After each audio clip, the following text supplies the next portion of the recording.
के हथियारों पर सवाल उठे तो ट्रंप का जवाब आया। उन्होंने कहा है कि अमेरिका के हथियार खत्म नहीं हुए।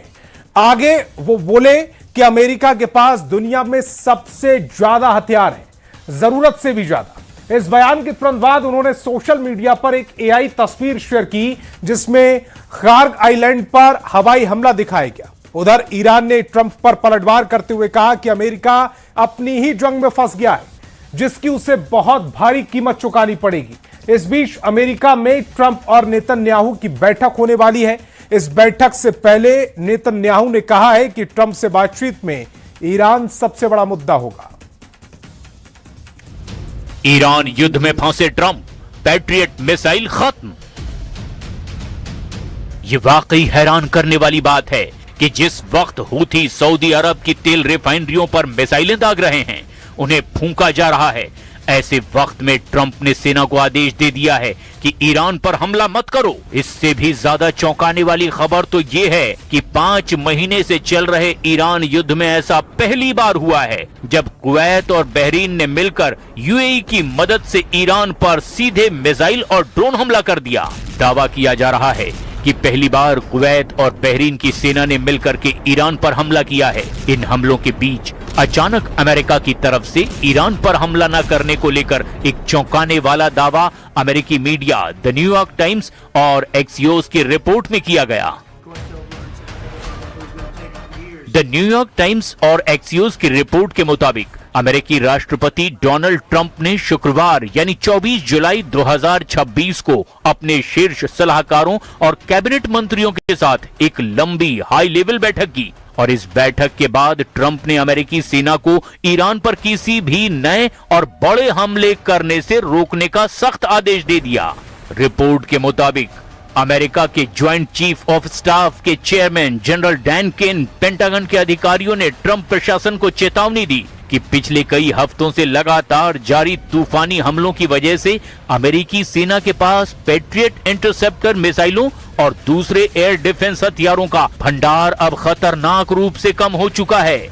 अब हालात ये हैं कि अप्रैल के अंत तक अमेरिकी सेना मिडिल ईस्ट में 1200 से ज्यादा पैट्रियट इंटरसेप्टर मिसाइलें खर्च कर चुकी है। अगर युद्ध और लंबा खिंचता है और इसी रफ्तार से और आगे बढ़ता है तो मध्य पूर्व में तैनात अमेरिकी सैनिकों और उनके सहयोगी देशों की रक्षा करना नामुमकिन हो जाएगा। हालांकि अमेरिकी अधिकारियों का ये भी कहना है कि ये रोक अस्थायी हो सकती है और जरूरत पड़ने पर सेना फिर से एक्शन मोड में आ सकती है, लेकिन फिलहाल हथियारों की कमी ने अमेरिका की सांसें अटका दी है। अमेरिकी अधिकारियों के मुताबिक व्हाइट हाउस में हाल ही में बातचीत अमेरिकी इंटरसेप्टर मिसाइलों के खत्म होने के मुद्दे पर केंद्रित रही, खास करके तब से जब जॉर्डन में एक ईरानी मिसाइल अमेरिकी एयर डिफेंस को भेदकर 3 अमेरिकी सैनिकों की मौत की वजह बन गया।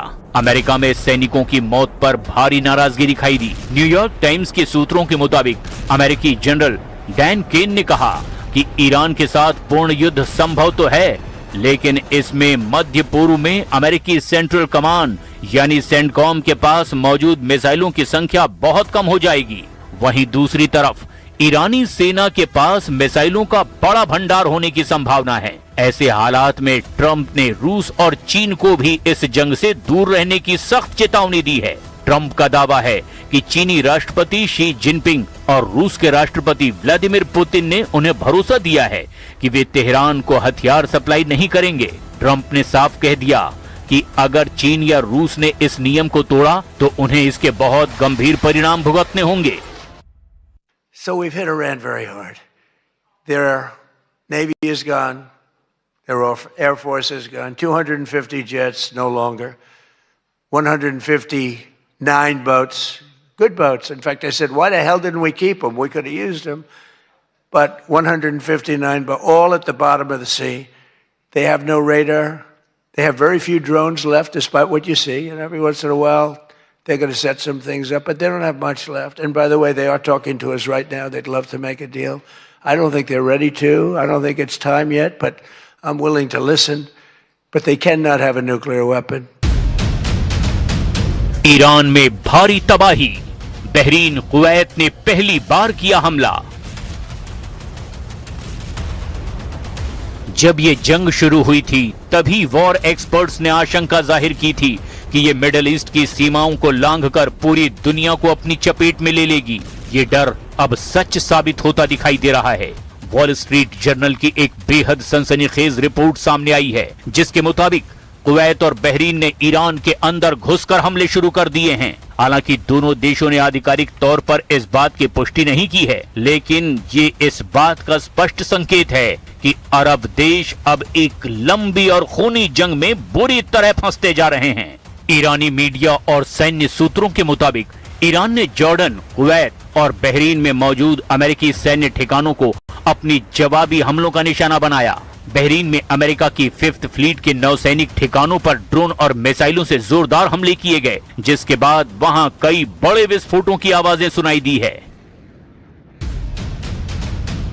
सऊदी अरब पर हूथी का हमला, फूंक डाली तेल रिफाइनरी। मिडिल ईस्ट के एनर्जी हब पर मंडराता खतरा अब और गहरा गया है। यमन के हूथी विद्रोहियों ने सऊदी अरब पर एक बार फिर बड़ा हमला बोल दिया है। हूथी विद्रोहियों ने दावा किया कि उन्होंने 25 जुलाई को सऊदी अरब के जजान में स्थित सऊदी आरामको रिफाइनरी को 3 बैलिस्टिक मिसाइलों से निशाना बनाया। ये जानना भी जरूरी है कि जजान रिफाइनरी सऊदी अरब की 5वीं सबसे बड़ी ऑयल फैसिलिटी है। इस हमले के बाद कुवैत समेत कई खाड़ी देशों ने इसकी कड़ी निंदा की है। इसे वैश्विक व्यापार और नौवहन के लिए गंभीर खतरा बताया है। हालांकि हूथी डंके की चोट पर अपने हमले को कामयाब बता रहे हैं।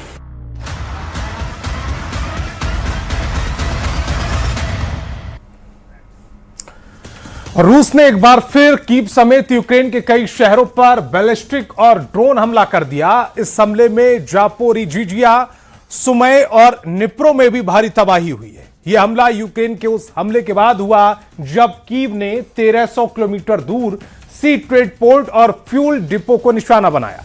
जेलेंस्की ने यह भी दावा किया है कि इस जंग में रूस की तरफ से उत्तर कोरिया के 30,000 सैनिक शामिल हो सकते हैं।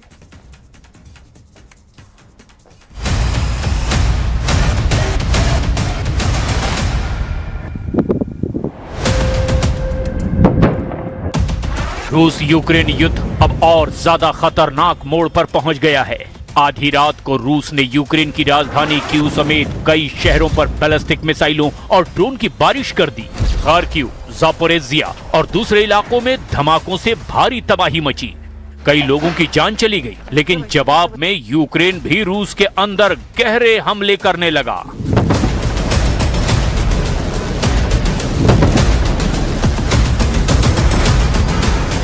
इस बीच जेलेंस्की ने दावा किया कि रूस अब उत्तर कोरिया से 30,000 और सैनिक बुलाने की तैयारी कर रहा है।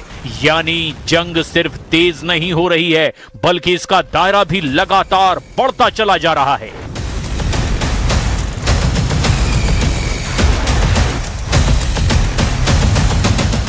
क्या और खतरनाक होने वाली है रूस यूक्रेन जंग? पुतिन के अगले वार का प्लान क्या है? जेलेंस्की की नई वॉर स्ट्रेटेजी आखिर क्या है? क्या उत्तर कोरिया की एंट्री जंग का टर्निंग पॉइंट बनेगी?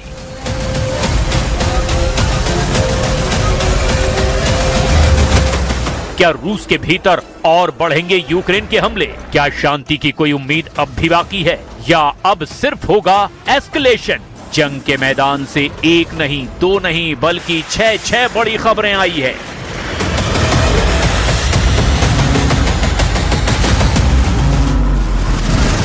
यूक्रेन ने 1350 किलोमीटर दूर रोस्तो सी ट्रेड पोर्ट और उदमुरतिया में फ्यूल डिपो पर किया हमला। रूस ने रात भर किए पूरे यूक्रेन पर ड्रोन हमले। जापोरिजिया, सुमय, निप्रो में भी भारी तबाही। क्रेमलिन ने कहा यूक्रेन के शांति प्रस्ताव में कोई ठोस बात नहीं दिखी। जेलेंस्की का दावा, उत्तर कोरिया रूस को बैलिस्टिक मिसाइल लॉन्चर भेजने की तैयारी कर रहा है। और सबसे बड़ा दावा, उत्तर कोरिया अपने 30,000 सैनिकों को रूस भेजने की तैयारी कर रहा है। उधर रूस यूक्रेन जंग के लिए यूरोप से मुआवजा मांगने की तैयारी कर रहा है।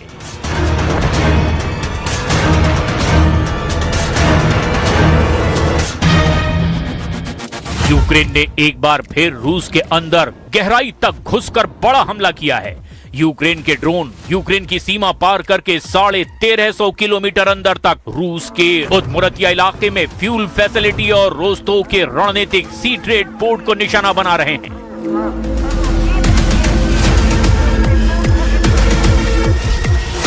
जून को यूक्रेन ने पश्चिमी साइबेरिया में ट्यूमेन रिफाइनरी और सेंट पीटर्सबर्ग में नौसैनिक ठिकानों पर जबरदस्त हमला किया। 17 से 18 जून को मॉस्को ऑयल रिफाइनरी को भी निशाना बनाया था। 6 जुलाई को 2500 किलोमीटर दूर रूस की सबसे बड़ी रिफाइनरी ओम्स पर भी जबरदस्त हमले किए। 25 जुलाई को कैस्पियन सागर में रूस के जहाजों को निशाना बनाया।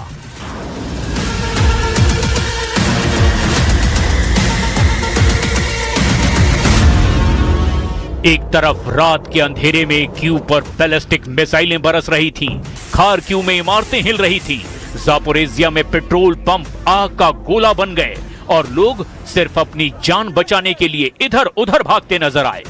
लेकिन सुबह होते होते तस्वीर ही पलट गई। यूक्रेन ने रूस के अंदर करीब 1350 किलोमीटर अंदर रोस्तोव के सी ट्रेड पोर्ट और उदमुरतिया में भी फ्यूल फैसिलिटी को जबरदस्त निशाना बनाया। अब साफ है, जंग सिर्फ बॉर्डर पर नहीं, रूस के दिल तक पहुंच चुकी है। Масованого удару по Україні. Може бути сьогодні цей удар. Інформація попередня є така, що впродовж 48 годин. यूक्रेन की रणनीति बदल चुकी है। अब सिर्फ मोर्चे पर लड़ाई नहीं, बल्कि रूस की अर्थव्यवस्था, ईंधन, लॉजिस्टिक्स और सप्लाई लाइन सबको निशाना बनाया जा रहा है।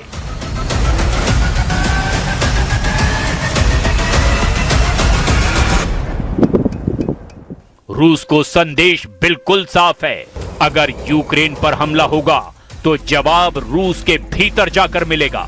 लेकिन पुतिन भी रुकने वाले नहीं हैं। रात भर रूस ने कीव, खार्किव और जापोरोजिया के साथ सुमे और निप्रो पर भी जबरदस्त मिसाइलें और ड्रोन से हमला किया। रूस का मकसद साफ है, यूक्रेन को लगातार थकाए रखना, डराना और उसकी एयर डिफेंस को कमजोर करना। Не более чем такие измышления СМИ, средств массовой информации, какой-либо конкретики на сей счет нет, какой-либо конкретики насчет каких-либо новых формул или предложений. लेकिन इस युद्ध का सबसे बड़ा मोड़ अब शायद उत्तर कोरिया बन सकता है। ज़ेलेंस्की का दावा है रूस 30,000 और उत्तर कोरियाई सैनिक बुलवाने की तैयारी कर रहा है। इतना ही नहीं, उत्तर कोरिया रूस को नए बैलिस्टिक मिसाइल लॉन्चर भी भेज सकता है। अगर ऐसा हुआ तो ये सिर्फ यूक्रेन की नहीं, पूरे एशिया की सुरक्षा का सवाल बन सकता है। सवाल ये भी कि क्या पुतिन और किम जोंग उनकी नई साझेदारी इस जंग की तस्वीर बदल देगी? क्या उत्तर कोरिया के 30,000 सैनिक यूक्रेन में तबाही की नई कहानी लिखेंगे? क्या उत्तर कोरिया के बैलिस्टिक मिसाइल लॉन्चर रूस के हमले को और ज्यादा तेज कर देंगे?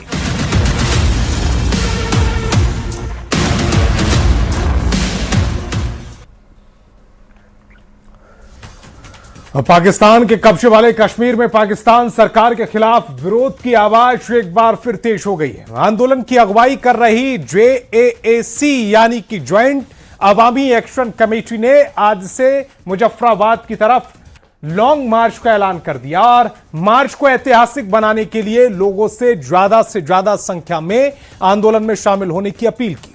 आंदोलनकारी नेताओं ने अलग अलग इलाकों में पूरी तरह शटर डाउन की अपील करते हुए लोगों से लामबंद होने को कहा है। इसका मकसद अलग अलग जगहों पर हो रहे धरनों को एकजुट होकर मुजफ्फराबाद की ओर एक शांतिपूर्ण मार्च में बदलना है।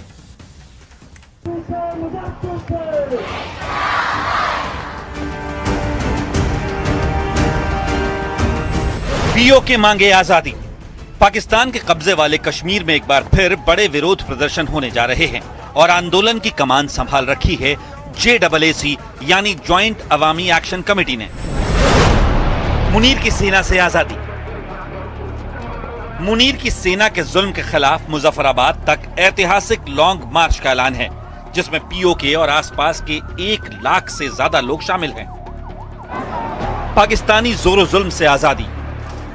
JAAC ने अलग अलग क्षेत्रों में पूरी तरह शटडाउन की अपील करते हुए लोगों से लामबंद होकर मुजफ्फराबाद कूच के लिए कहा है। JAAC का विरोध प्रदर्शन अहिंसक होगा क्योंकि नाराजगी सुरक्षा कर्मियों से नहीं बल्कि इस्लामाबाद के थोपे गए प्रशासनिक ढांचे से है। लेकिन पाकिस्तानी आर्मी के फायरिंग रिकॉर्ड को देखते हुए आशंका है कि फिर हिंसा भड़क सकती है। पिछली बार जब लॉन्ग मार्च की कोशिश की गई थी तो मुनीर ने अपने जवानों के दम पर आंदोलन को कुचलने की पूरी कोशिश की थी, जिसमें दर्जनों लोग मारे गए और सैकड़ों घायल हुए थे। कब्जे वाले कश्मीर को पाकिस्तान आधिकारिक तौर पर आजाद जम्मू और कश्मीर कहता है। इसका अस्तित्व 1949 में भारत पाकिस्तान के बीच हुए सीजफायर के बाद सामने आया। यह वही इलाका है जो तत्कालीन जम्मू कश्मीर रियासत का हिस्सा था और जिस पर पाकिस्तान समर्थित बलों ने कब्जा कर लिया था। पाकिस्तान की आधिकारिक नीति ये कहती है कि ये उसका नियमित प्रांत नहीं है बल्कि कश्मीर का फ्री एरिया है और इसीलिए POK पर कब्जा करने के बावजूद पाकिस्तानी सरकारें इसकी अनदेखी करती रही हैं, जिसकी वजह से वहां के लोगों में गुस्सा भरा हुआ है। बढ़ती महंगाई, बिजली के बढ़े हुए बिल और सरकारी नीतियों के अलावा राजनीतिक हस्तक्षेप ने लोगों के सालों से दबे आक्रोश को भड़का दिया है और इसके खिलाफ पिछले 2 महीनों से POK सुलग रहा है, जिसमें पाकिस्तानी फील्ड मार्शल आसिम मुनीर की सेना की वो बर्बर कार्रवाइयां भी शामिल हैं जिसमें 50 से ज्यादा लोगों की जान चली गई।